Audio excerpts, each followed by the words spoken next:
ஆடம்பர வாழ்க்கை 50 வயதில் கூட வரும். ஆனால் ஆசைப்பட்ட வாழ்க்கை அந்தந்த வயதில் மட்டுமே வரும். உயர்ந்த எண்ணங்கள் உன்னை உயர்ந்த இடத்துக்கே அழைத்துச் செல்லும். சில மனிதர்கள் கற்றுத்தரும் பாடங்கள் எந்த புத்தகங்களிலும் இருப்பதில்லை. உலகில் செய்கூலி சேதாரம் இல்லாமல் கிடைக்கும் ஒரே நகை உங்களின் அழகான புன்னகை மட்டுமே. நல்லது மெதுவாகத்தான் நடக்கும், கெட்டது உடனே நடக்கும். அதனால் இதில் பொறுமை அவசியம். உன்னை தூக்கி விடுபவர் உன் தகுதியை அறிந்தவர், உன்னை தூக்கி எறிபவர் உன் தகுதியை அறிய விரும்புபவர். இருவருக்கும் நன்றி சொல்லி உன் பயணத்தை தொடரு.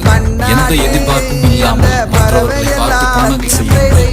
உங்களை விட அழகானவர் இந்த உலகில் யாரும் இல்லை.